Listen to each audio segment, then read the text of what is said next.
Iya Yai Dewi Suweni pun kakang wis kundur nggone Sibono Karaton Ngalengka Nyai. Kula nuwun sewu tepeng mestaka paduka ketingal wonten sorot Anoai. Menika sorotipun menapa Raden?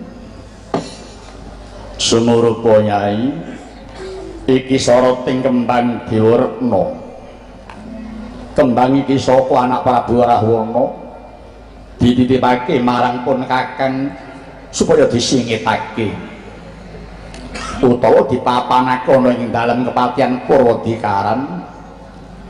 Pamrih karepen ora disemurupi sapa wae. Jalaran kembang iki saka adoh pinanggani yaiku saka ing kayawangan Puspawedhar. Nuwun sewu Raden Patih. Sabab menapa mboten dipun papanaken wonten Keraton Ngalengka kemawon to Raden? Keraton Ngalengka akeh kang padha sobo. Kaya ta para putrane anak Prabu Rahwana. Monggo yen para putra weruh kembang kang endahe ora ana sing mata ampuh ya, Truk. Ki mau rewa untuk dipuja dadi manusa bagus. Waduh. Jan kakekne metu dayane ya, Gong. Ngremet kuncung nyuwun karo Gusti kok dikeparengake jlek dadi satriya bagus. Jan mengin-mengini.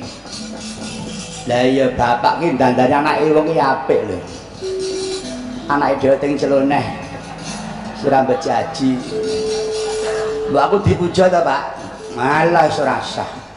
Narima ing pandum. Aku bagus ta, Pak? Aku tak ngarah putri meneh, Pak.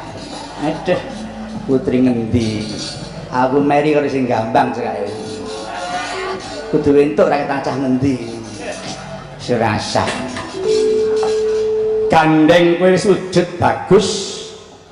Moko lantaran tak puja. Mula iki sira kekasih Bambang Pujadewa ya nggih. Kula nuwun inggih ngestakaken dawuh kula namipun Bambang Pujadewa. Iya. Wis ayo ingkang budal marang Praja Ngalengka. Aku bakal ngawat-awati. Monggo kula dherekaken Kyai.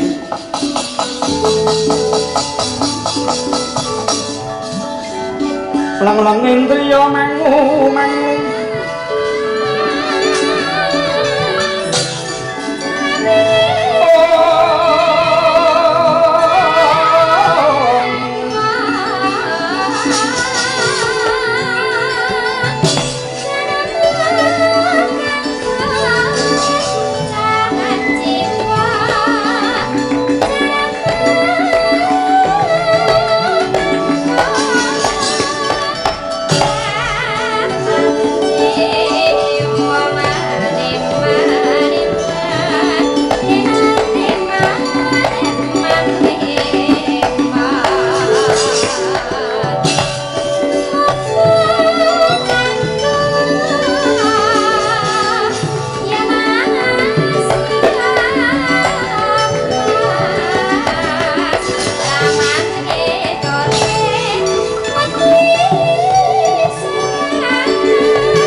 mung sira sang bukti ngarum dene mamanis hambal bermering kang cipta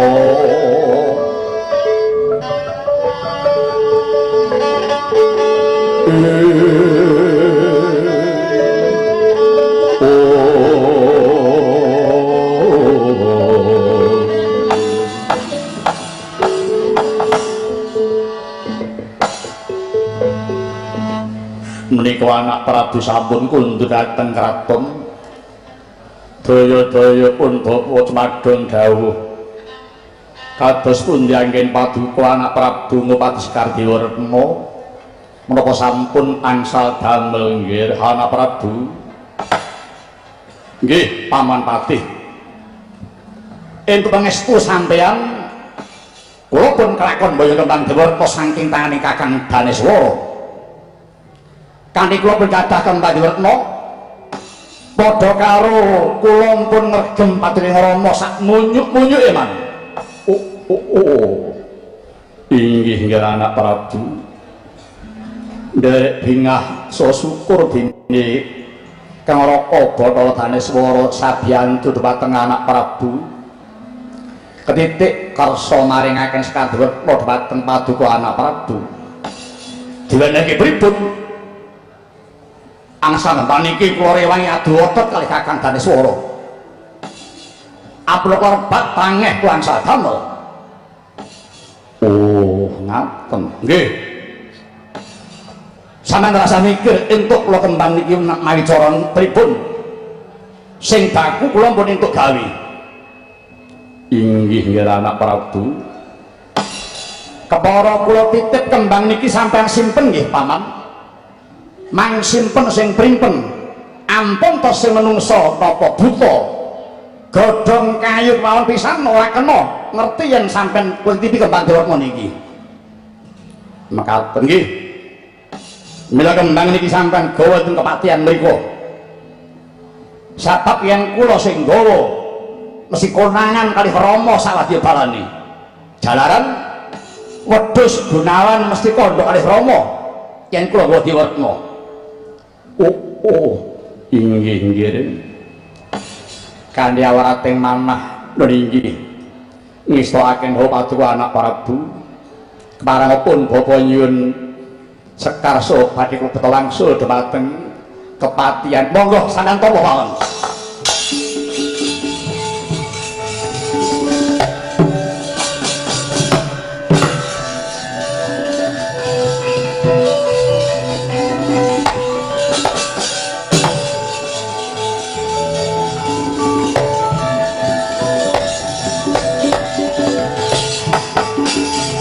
Punika jangkang sing langit kamat-kamatan lirikin sanging sang mawet kandrung sabarang kau tulu ukir moyak mayik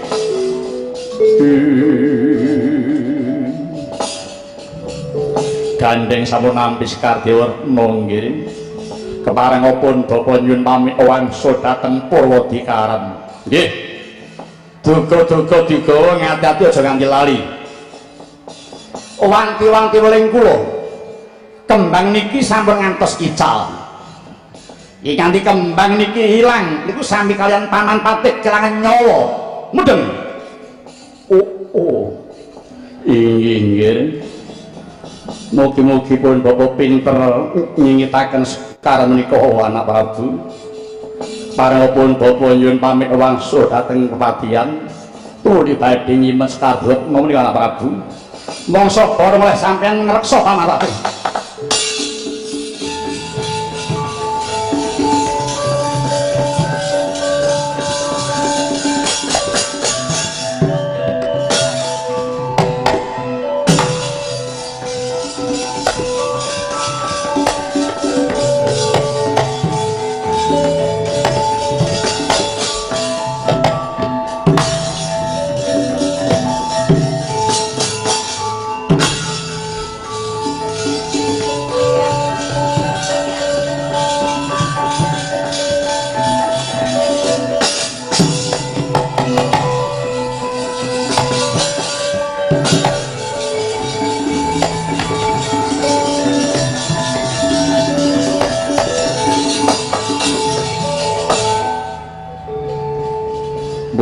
bocah bagus Megananda senusul marang lakune keng Eyang Rama apa nggih. Eyang Patih kula sanget welas dhateng Eyang Patih sampun sepuh kadawan ngasta Sekar Dewarta kadawan nyimpen ing menika Ganing Rama sampun paring dawuh icaring Sekar sami kali canyalipun Eyang Patih. Mbok inggih Eyang kepareng Sekar klebetanipun kemawon kula tasih mudha tasih jangkep ingetan kula Eyang. Wis nggih raja sing nampa dawuh iki pun Eyang mung karinari bejaning uripku ya nggih. Yen pancen Gusti sing paringake aku sih momong marang anak putu tak kira ora bakal kewan aku nyimpen kembang Dewarna. Waduh Eyang Patih padola menika sepuh sampun lalen.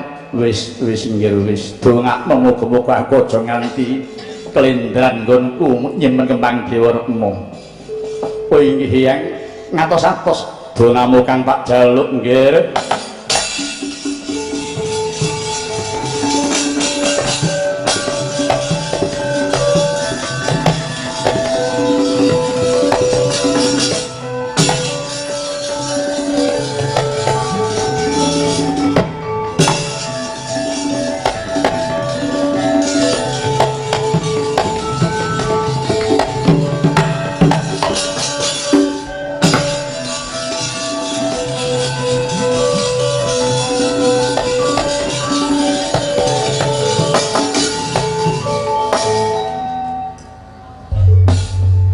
Tonging Palwapindo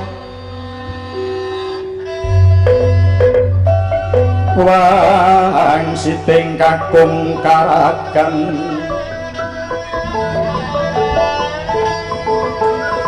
panjrah sabdaning sapa kakuluruk asahuran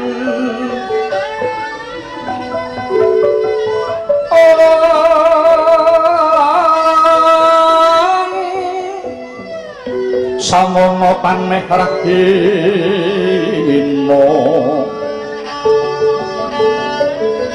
meko pangkaton sumirat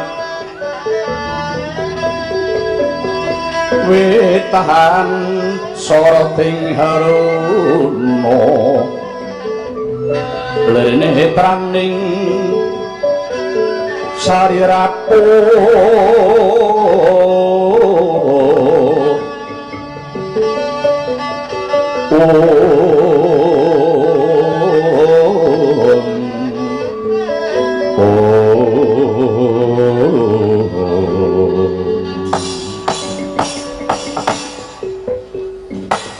lumampah kuyandungan Sang Patih Prahasta semenjak kundur marang Danuwargan Purwodikaran siniget kang lumamah digendho kang minulus emake datang katiung ing dalem kematian nenggih Sang Nyai Patih pintak lenggah ketingal swara dang-dang wetan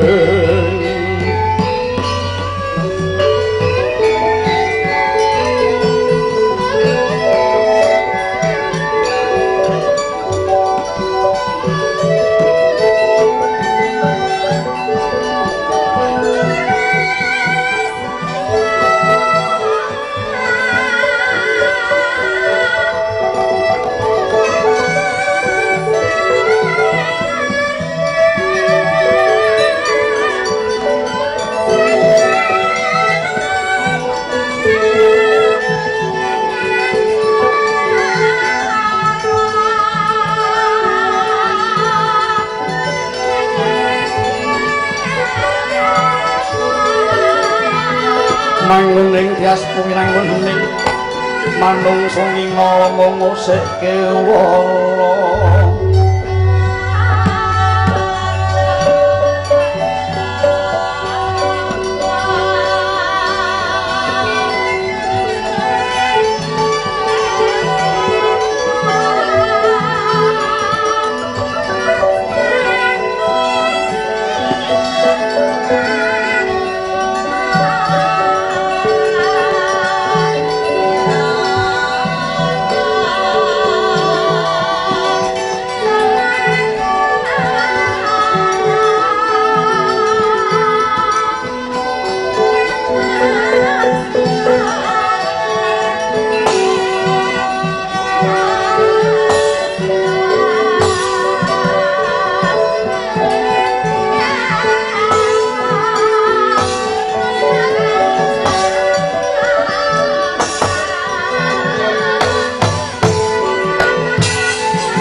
Fajar wulan ing ratri taranggana kawonten sumewa kang kawruyan hamung bening cipta cahya yang rawi kanedeng dadari sumeblak padhang kiblating paningal tinonton sangsaya katon manis sing ngolak seming Hyang Candra Cinandra ayah Saryang Kenya Remaja kang tinari krama Bima Himanda sami sumiri kaya-kaya datling semring sang ratu ning dalu terus narata sarga mancu biar ginelar inding Cakrawala gunung-gunung datang ngawe walang kaya ginambar hanggal binabar jajarut kediting langit pindha lungidan rinengga ring kayaning pating garembel gegerombolan ulus milis tiyang pinulas timbang ngarep ngerti wonten kasatring sakala indah yasaning sarega Prabu Sumeli alaston dalem patian ing Purwadikaran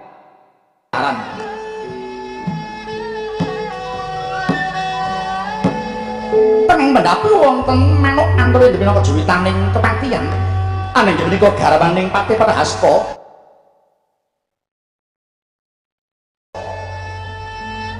sesilih Dewi Suweni pinarak lenggah sineba sanggih para mban ing bates angan tumantu ditembutipun Patih Prahasta kaiden marang kang hanyipta jagat tengah sampun keparang rawuh kondur marang ingkang saking Purwadikaran nggih Patih Prahasta manjing ing pendhapi kadodo sang Dewi Suweni sigra nyentas sesedokan anglengaken dhateng kang Raka Patih Prahasta Mas semeng perdaya sang Patih Prahasta mulingani dhateng kang Garo Dewi Suweni ingkang tuhu bekti dhateng kakung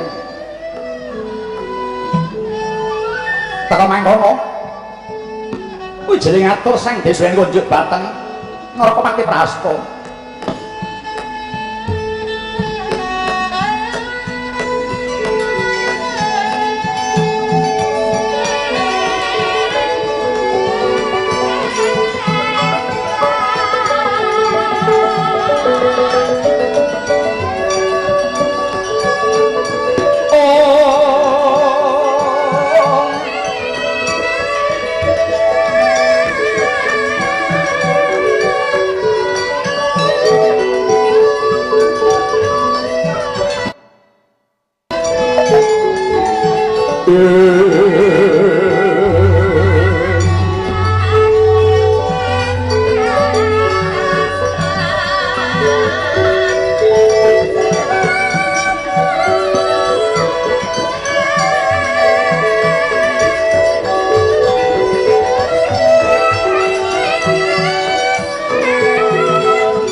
sira sangkuh ngarep manis tambah lebar meringkang cipta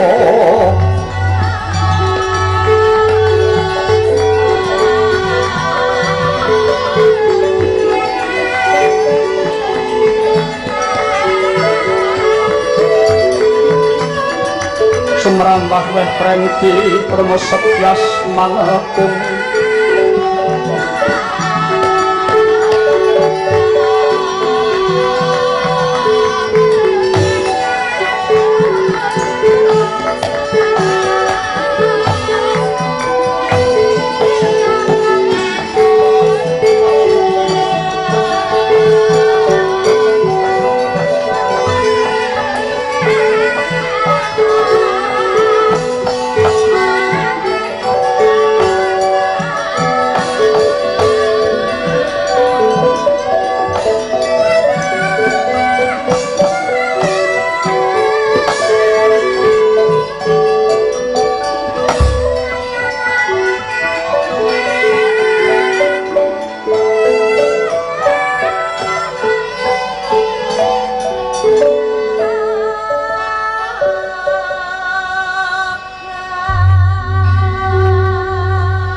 Jahniah ning talaga kadilangit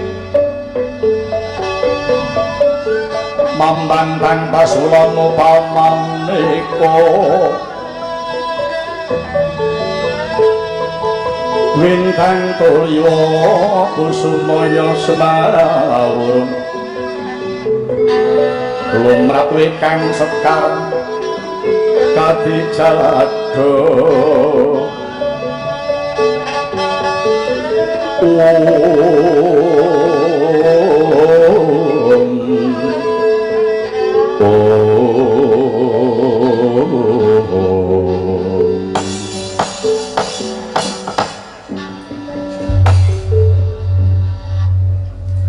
menika Raden Patih sampun kundur.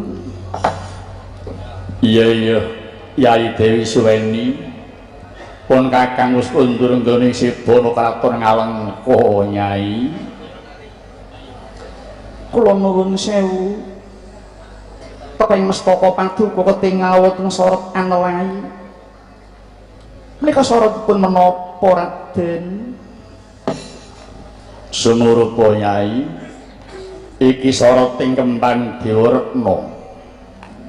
Kembang iki saka anak Prabu Rahwana dititipake marang pun kakang supaya disingitake utawa dipapanake ana ing dalem kepatihan Purwadikaran pamrih ben ora disumurupi sapa wae jalaran kembang iki saka adoh pinanggani yaiku saka ing Kayangan Puspawedhar. Nuwun sewu Raden Patih. Sabab menapa mlutun dipun papanaken wonten Kraton Ngalengka kemawon to Raden? Kraton Ngalengka akeh kang padha sobo. Kaya ta para putrane anak Prabu Rahwana. Monggo yen para putra weruh kembang kang endahe ora ana sing madani. Ora urung kewetu tembunge bakal nyuwun kembang iki. Monggo anak Prabu wis paring dawuh sapa wae ora kena nyumurupi kembang iki sakliyane pun kakang lawan Sira Yai Suweni. Mekaten Raden. Iya gandeng bab nggon nyimpen kuwi luwih rapet wong wadon tinimbang wong lanang. Mula Nyai pun kakang titip kembang iki tumuli singit marang papan kang ndelik klebu aku dhewe aja nganti nyemurpi nggonmu nyingitake Nyai. Nyiwak langen ning kalang nyuwana kelar pandan muncar dina kekoneng surem sara tetang padang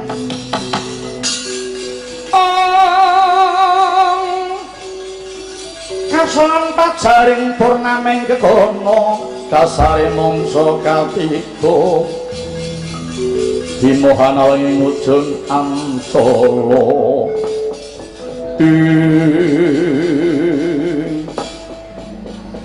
nulingging ngestokaken dawuh mugi enggal dipun paringaken Raden mara tampanono pun kakang bakal manjing marang pamelengan nuhun jiban manempah marang Pangeran Yayi ngestokaken dawuh Raden.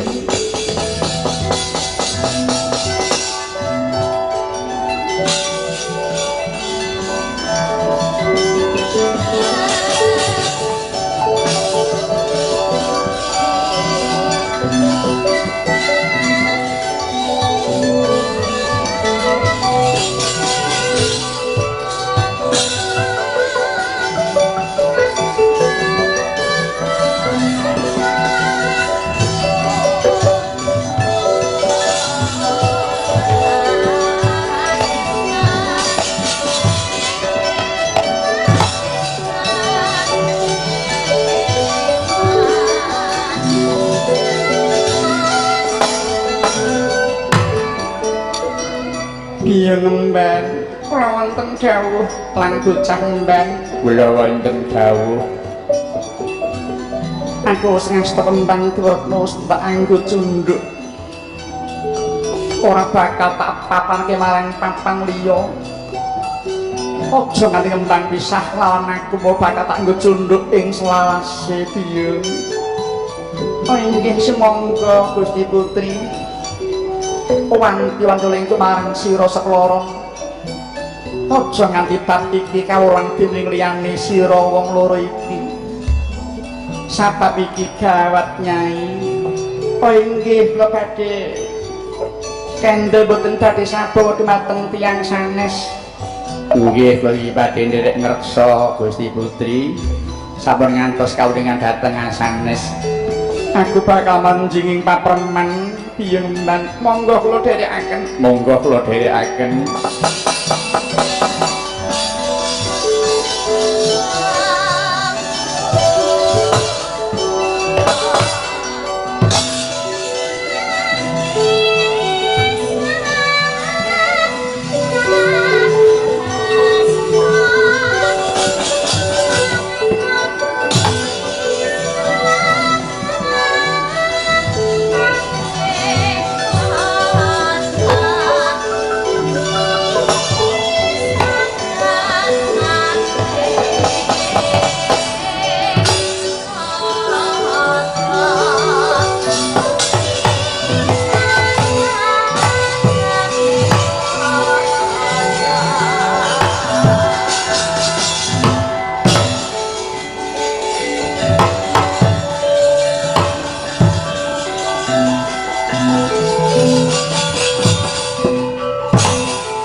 Yen pampuso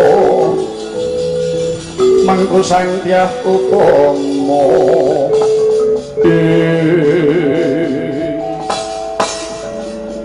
Bambang Pujadewa iki wis teka laladan negara Ngalengka. Inggih Kyai, gandeng sira iku darbe kawiyan nggon pangganda mara coba empakno panggandanmu wektu iki kembang ana ngendi? Ngestaken dawuh Kyai. Kadang padha ranten becik. Bisa halendemo haris.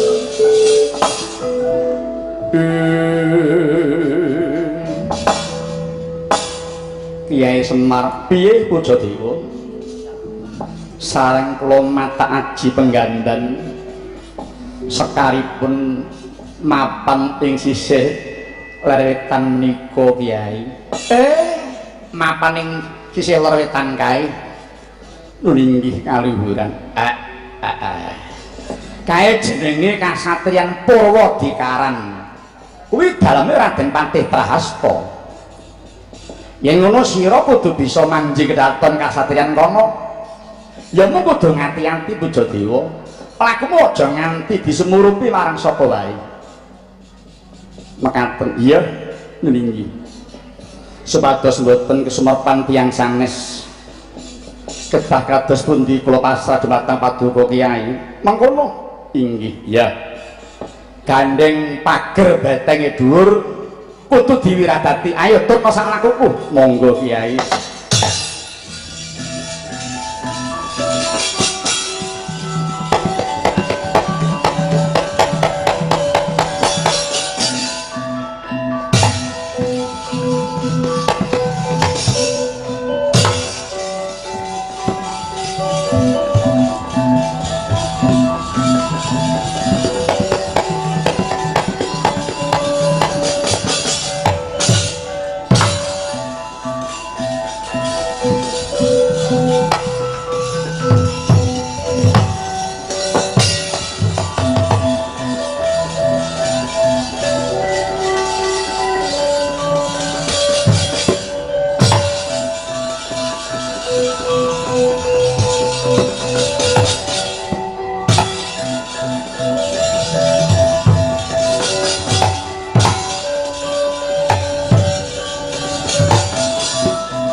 yen mlumpat tangeh kowe bakal tekan. Inggih Kyai. Wah, nganggo cara apa iki, Tru? Lah iya iki terus piye iki? Monggo nek metu lawang kono wong sing jaga pirang-pirang. Kalau mlibati wong liya, wah, ketok gulune tenan ya, Gong. Lah iya iki malah kebetan dalan iki, Tru. Ha iya. Wis aja padha kuwatir. Moga Gusti ngijabahi. Tak grayang betengi mendak dina iki.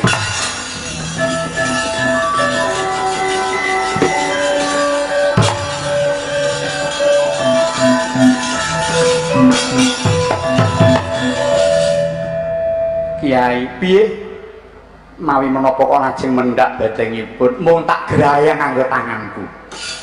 Wah, jan melok tenan bapak iki. Wah, tangane ora pati apik ning kok nek nggo grayang kok jan sekti men. Wah, mulya sibu ya moh pisah karo bapak ya. Wis dayane grayangane tangane bapak. Iya. Mula jodoh nyepeleke wong tuwa ya. Wong tuwa kuwi Allah katon. Aja do ngenyek karo wong gerang. Mboten, Pak? Jan ora nyana bapak wis saiki jan metu gayane. Aku ora ilang di bapak ngene iki, Pak. Matur sembah nuwun. Anu Pak mbok njaluk tulung nyang omah wae kae grayangan bintang ambul arep tak ganti, Pak. Ora sah. Iki ora kena dienggo guyon. Kita ora jan penting ora bakal tak tindakake. Gandeng iki wigati mula kudu tak tindakake. Dadi kalau mangsa kudu aku ngetokke karo katiasangku. Ning ya mung kala-kala.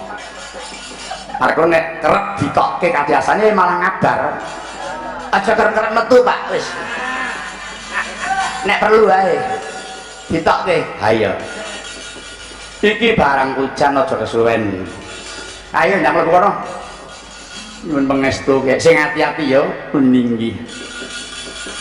Kene sadurunge kowe mlebu menyang kedaton, kowe arep tak paringi sumbaga dhisik. Dipun sumbaga iya. Dayane sumbaga saka aku, sapa kowe mesti gandrungi, mesti kepencute. Nek wong lanang metu welas asihe ngestokaken dawuh kene tak paringi sumbaga karepen kowe iki ditresnani wong akeh nuninggi. Bismillahirrahmanirrahim. Rabbana atina fid dunya hasanah.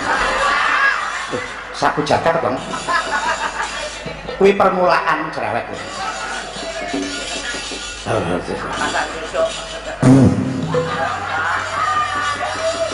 Wis ngantos teles. Cewek yang hotel sing ngono kuwi. Nek terus ora apik. Ninggi. Wis ana mangkaton. Nuwun pangestu ya sing ati-ati ya. Ninggi. Kudu bisa mboyo kembange ya, Gus. Inggih. Aku njuk sumbaga, Pak. Nggo apa? Bojoku ben ora muring karo aku. Aku iki seprene aku karo wedok ora dilurui kok, Pak. Lah sebabnya apa? Nggo. Iki lagi prei 5 dina bojoku sareng perang lurui aku kok, Pak. Nek aku kerep mangkat kae karo bojoku ya diladeni apa-apa ya ditari. Bareng prei 5 dina ditari kok ora iki. Slumun selamat wis mangkat. Oh nggih, matur nuwun, madheng. Bapak mandi jabe. Ya aja mban cindhe to mong. Anake diparingi kabeh. Kowe yo njaluk sumbaga. Iya no. Nderek ndoro nek ora disumbagani aku ora tresnani wong. Iya kene.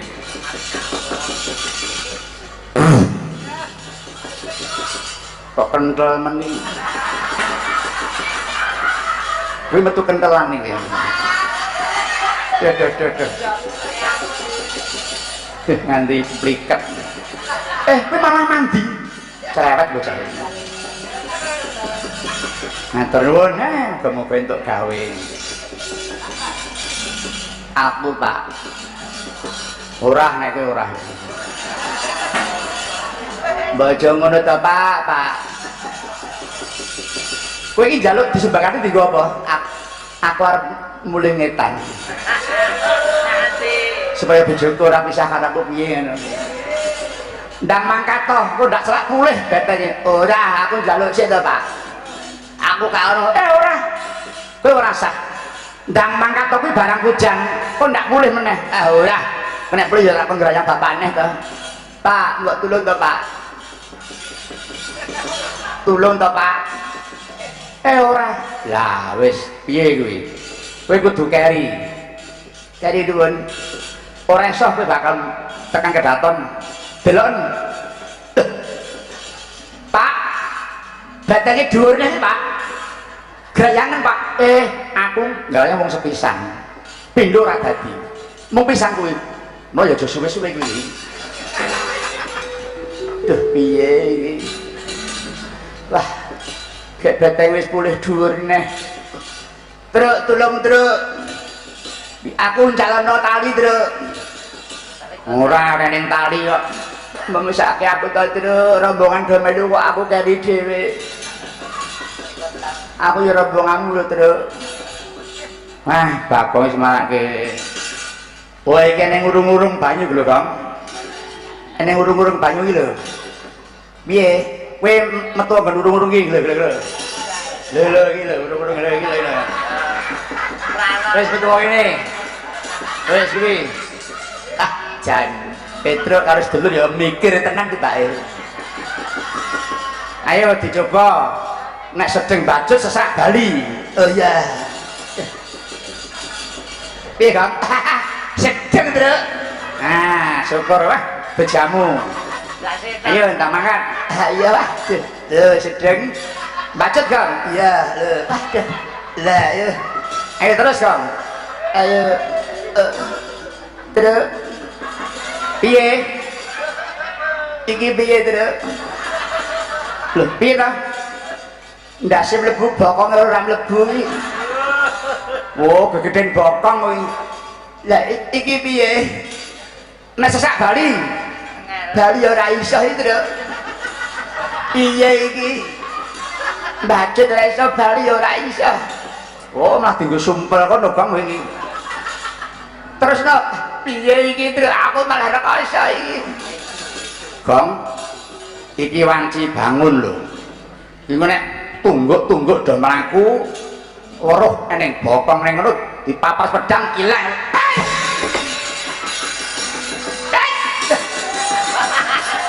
Aduh. Waduh. Wah, bakong ampuh. Wah, duwe aji sekarang jinggo. Sekarang jinggo matamu iki. Oh, tidak beset lho sekarang jinggo. Oh, malah melowek. Wah, kelangan kulit bokong.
Ingsun kemelingan ngurapi puspit pemut penindak kang warani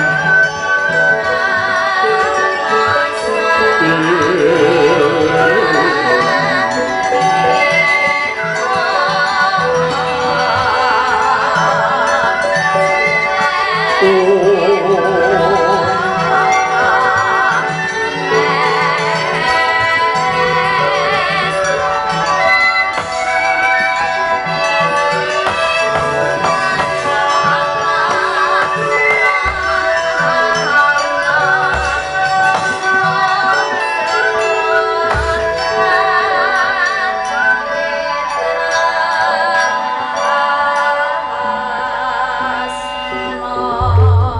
mangkin sunya tengah kulem lengen ngarung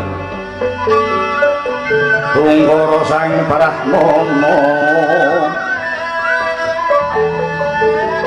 tan bintah swarane madu bronto manut kembang larat ning rimang tiyang ning kanggo malma sangga jaya kanto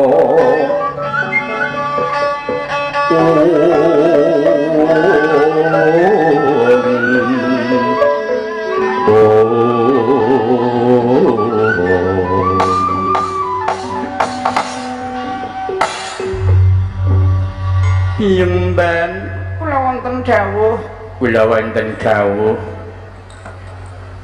iki teko nom-noman bagus temen katon cahya sumung sasat bisa madangi pasarian kene piyemban inggih Pak satya kok baguse kaya dewa darat ya Nduk iya nggo ingon-ingon telu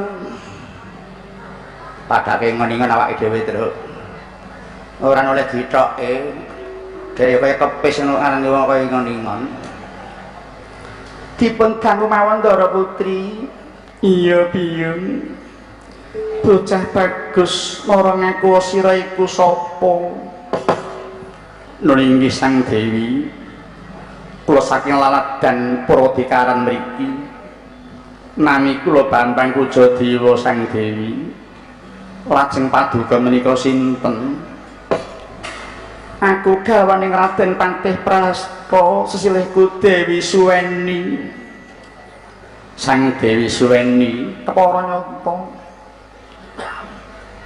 wayah dudu wayah sira manji kedatolan jumujuk ing pasaranku iki apa sira ora konangan karo pawongan kepatian kene Kujadewa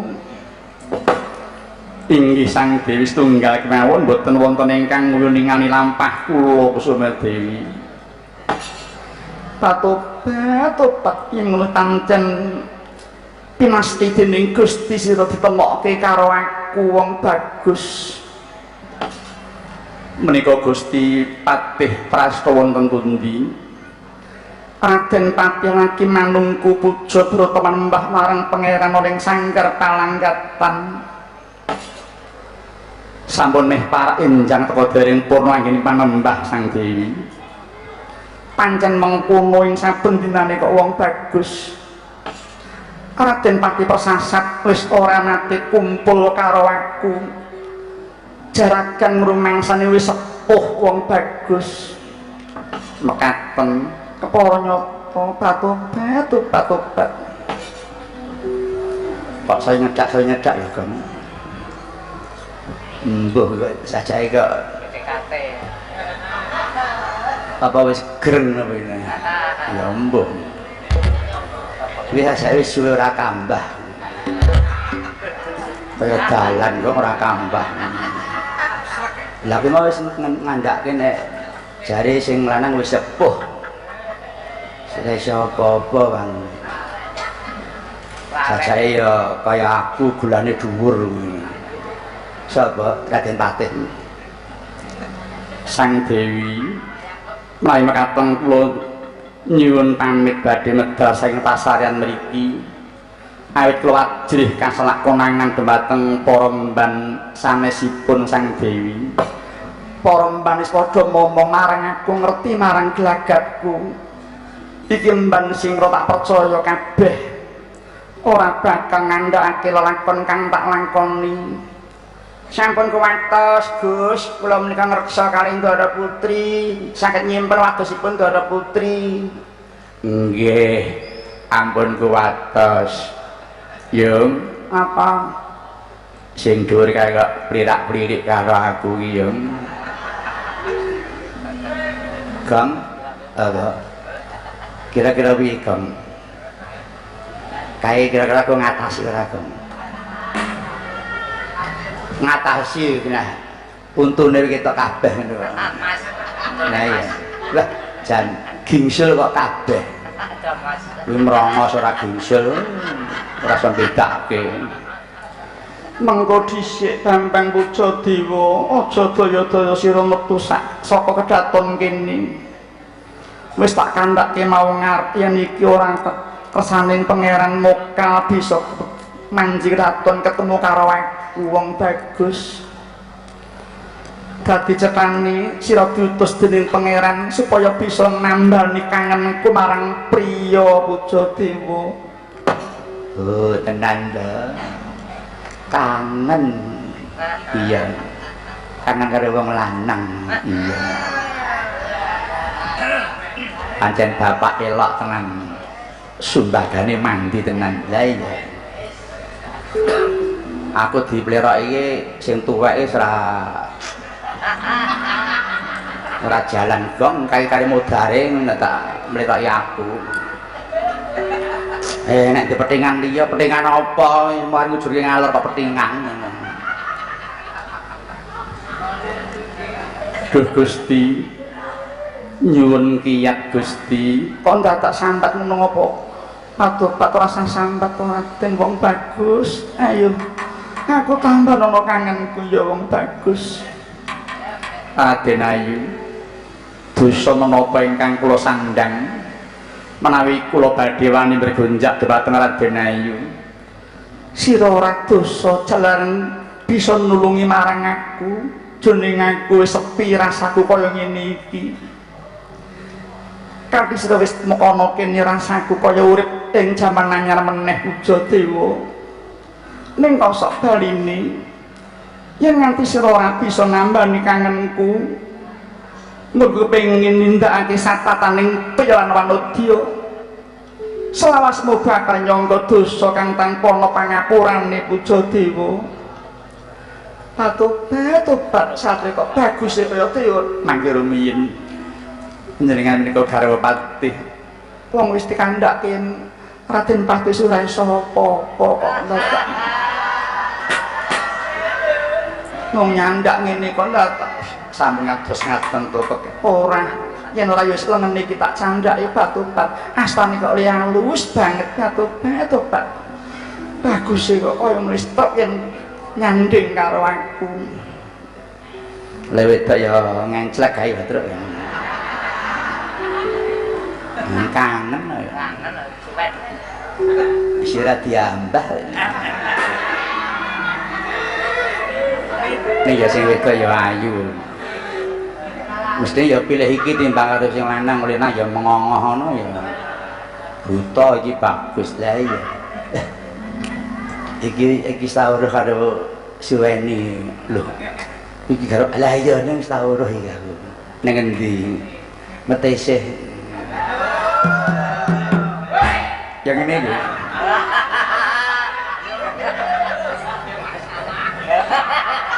Neko-neko. Iki ya ngangeni. Bang. Iki disetel radio ya, Bang. Cangkemmu jaganen. Aku iki mengandhake kok. Jago kae rembuk. Iya. Ayo Raden, selak ora kuat ati kula ya mancing ra permangkene. Aku tambah nono kangenku ya Raden. Mangke rumiyin. Surasa ndak ngenteni apa ya mancing kedaton kene. Wah, duh, piye iki? Iki sing gawe masalah malah Bapak Semar kok bengi. Apa ora disumbagane ora ngene iki dadine. Dene Sumbaga kok terus nganti sing wedok anting mentel ngono. Sampeyan sinten, Mas? Gareng. Oh, Kang Gayeng. Gareng kok gayeng. Kula randa lho. Rada karepmu perawan karepmu. Kang Gayeng. Ampun ngino kali kula nggih Kang Gayeng. Ngopo kari jem kangke kok bukan polah. Kowe yo ngapura mesti modare ta. Ampun ngoten lho Kang Gayeng. Kula niki nika tuwa bondo lho. Yen sampean gelem rabi kula omah loji kali ngenggoni. Jalan teji kali numpaki. Jam tangan kali nganggo. Kendaraan kali numpak. Piye, Reng? Lah ning ngene ya karuwane ning iki ya.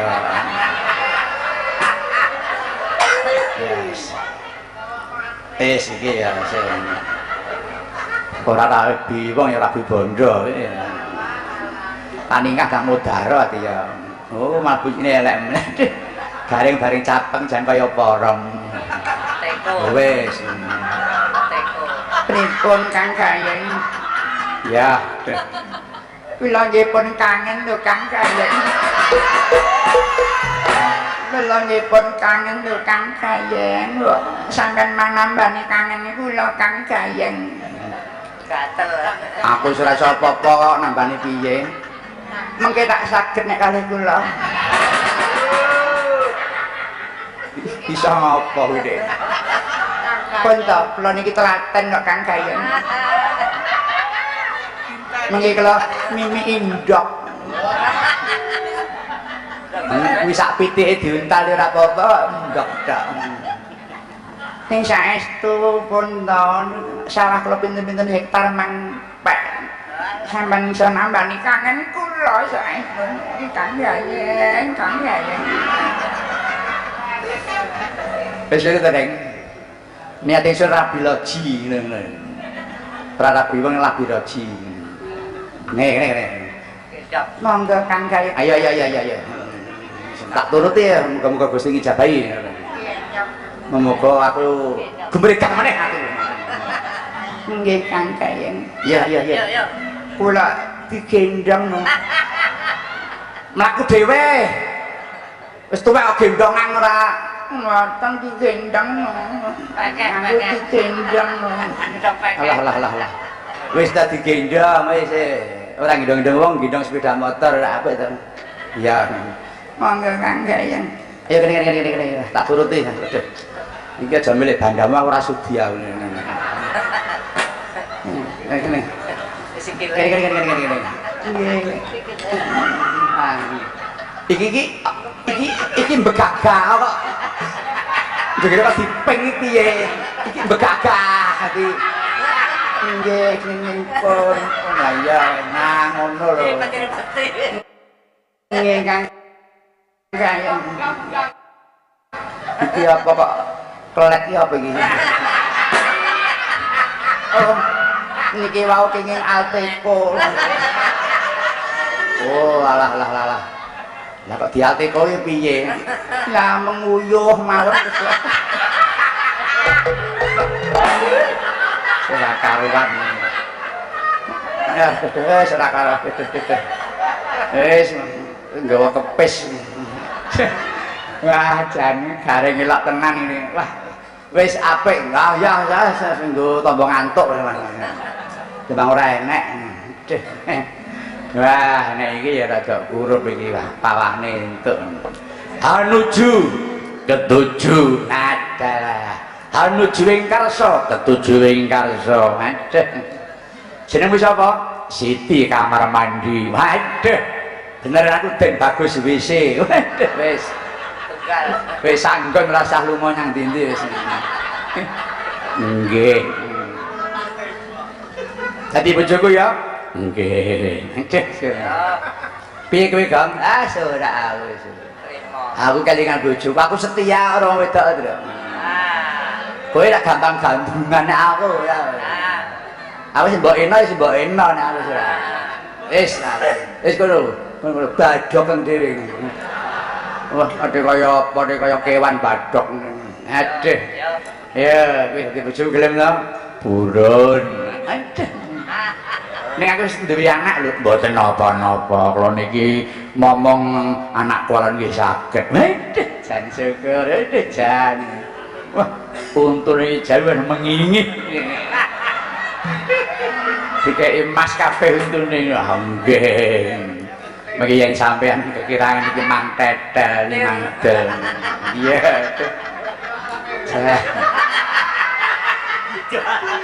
Wah, jan.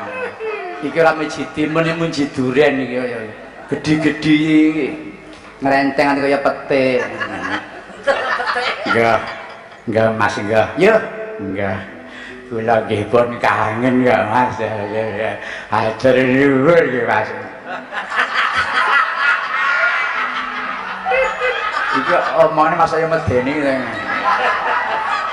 Boten apa-apa kula niki main napa mawon saged kok Mas sampean dadi bojo kula mesti maremi kali kula kuwi. Nggih Mas, sampean kula damel marem nggih Mas. Aduh. Jan pawane jan mleguk. Ora kalah karo sing Madiun kae iki. Nggih Mas.